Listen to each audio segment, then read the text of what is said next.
great show we have tonight. My last guest is a gentleman I've wanted to meet for a long time because he is so smart. I don't know if either one of you have ever met him. He's a rock star. He's a brilliant businessman. He used to open, he's been around for a long time, since 1967. He's the guy that used to greet his fans at rock stars going, "Hey, pigs, hi, pigs." He's into the most wonderful kind of music. He has a new record album out called Frank Zappa, Jazz from Hell. Will you please help me welcome the Rasputin of rock, Frank Zappa.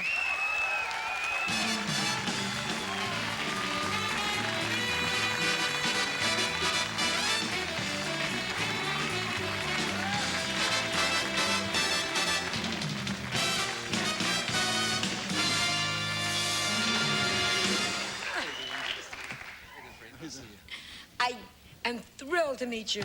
Yeah. I used to watch you on CNN News all the time during the Senate, hearings, and just think how smart you were.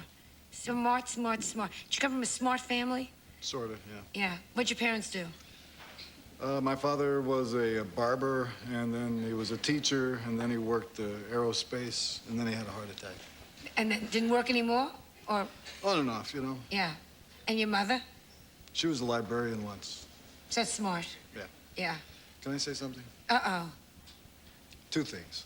1, please don't mock the names of my children. Oh, I was going to come out and say that to you. I was talking about 2, that. Yeah. I gained a new respect for you when the wig came off. Oh. Now, let me say, too.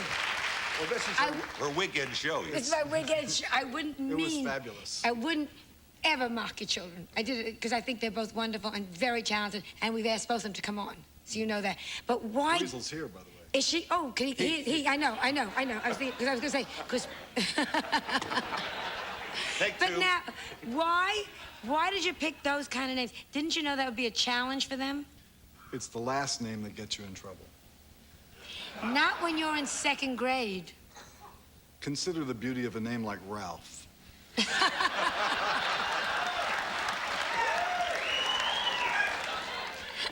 Okay. Did they mind as children? Well, I think everybody wonders about their name. I mean, they called me Frank, and if you're in an Italian family and somebody names you Frank, you get to be Frankie boy for a long time. Yeah. That's not so terrific. Yeah. But Amit, one of the other funny names that you're talking about, he at one time wanted to change his name to Rick. We don't know why, but that blew over. Moon... Did you let him when he said he wanted to change his name? He said, call me Rick, so we called him Rick for a while, and then, smoothed out. Then Moon at one time wanted to be called Beauty Heart.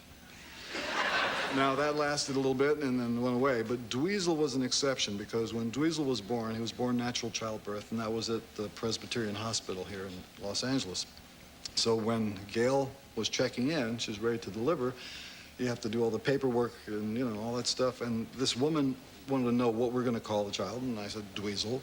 And she was pleading and begging, not to call the child Dweezil. So at that point, it's like, we're not going to let you in unless you change the name of your baby. So I named 4 guys who were in the band that time. And that was Ian, Donald, Calvin, Euclid. That went on the birth certificate. Dweezil got to be about 6 or 7 years old and finds out that on his birth certificate, there are other names. Was very distressed about it and demanded to have his name legally changed to Dweezil. So we got a lawyer, and his name is, officially, Dweezil Zappa. Okay. They like it. Fine with me. Yeah. Now, when Moon Unit did her record, Valley Girl, did you have any idea what was going to happen out of that? I mean, that changed... That became part of American culture. Yeah, well, she knew. Knew, I didn't know, and neither did anybody at CBS who was distributing this stuff at that time, so much for the wisdom in the corporate suite. It was a big surprise to me. Is she want to do more records, or she doesn't consider herself a singer? Well, Dweezil has a new album out, and so she's singing on that, and a couple of cuts on it. And they just finished a video, which will be going on MTV very soon. You can see her singing on this. I asked this yesterday, I think it was yesterday, when you look at your children, because I can't look at my child and know whether or not she's talented. I have to hear that from outside people. Can you look at your kids and say, God, they're talented, or do you feel you're too close to them and too loving? No, I can look at them and say, yeah, they're talented. Yeah, that's wonderful. Yeah. That's fun. Did your parents think you were talented when you said, I'm going to go into music? My parents were not interested in talent. They were interested in having me do something good, like be an engineer. So, when you said surprise, surprise. There was quite a bit of dissuasion. I don't think that they regret it. No, well, not now. Yeah. But that's Not now, hindsight. but So now they tell me you lecture at colleges. yeah, I just did a few. Yeah. Do you like that? It's different. Yeah. It's very different. Yeah. What do the kids ask you mainly? Well, the format is I speak for a half an hour. I say, these are my opinions, this is what I feel about current event topics. I'll tell you for a half an hour, and then we'll have an hour question and answer, and then it can be anything. So, for example, what are the big topics now? AIDS, I would imagine, comes Yeah. up. Well, yeah, I tell them what I think about AIDS. What do you think about AIDS? Remember the fairy tale they told you about the green monkeys? They tell you about these green monkeys, and then they remind you that this is a sexually transmitted disease. I have one big question. Who's pluking the monkeys? So, once you get past that seems like kind of an implausible theory if you look at it that way. So I offer 3 other possible scenarios. 1, because remember, it is announced suddenly, one day in November, 700 people died from a disease we never heard about before. One possibility, it came from outer space. Another one, it came from a government laboratory. Not saying whose, could have escaped, could have been done on purpose as a test on civilians. The other possibility is it came from a private sector laboratory for money. Because when they find the pill that you can take to let you do it again, somebody's going to make some money. There's no question about that. It's fascinating. Yeah, it's ugly, but it's... Yeah, but it's fascinating. It's a possibility. Yeah. What else they ask? I imagine they ask about Star Wars. All right. In terms of Star Wars, the thing you have to remember is anybody in this audience or out there who believes that this device that they're going to launch into the sky is going to be the umbrella to protect this country from anything coming from someplace else, ask yourself one thing. Does it kill germs? It don't kill germs. I think both sides would like to do away with the nuclear warheads because they mess up the real estate. You're very smart. They don't know whether to applaud or not. You're just so smart. I sat and watched you during the Senate hearings. How do they call you? Do you volunteer for that, or do they call you for that? The minute I heard they were going to do it, I had my lawyer call them and say I wanted to go down there. Yeah. Explain a little bit.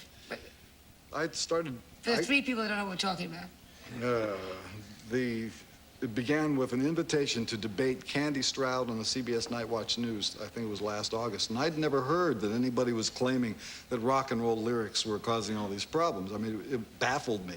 And when I went there, I still didn't know what the routine was, even though the PMRC and their friends had been talking about this stuff since May.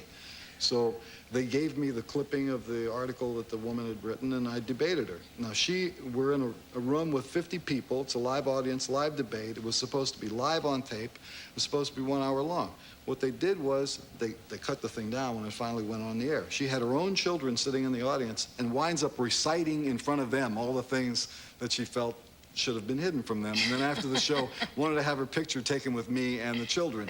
From that moment, I said, there's something strange going on here. I leave the room and find out they're going to have a congressional hearing on it, and I said I wanted to participate. That's how I got there. There's a rumor going around, you play your record backward and you hear Pat Boone. But that's probably just... We'll be back at this message of interest, so please stay tuned. Okay.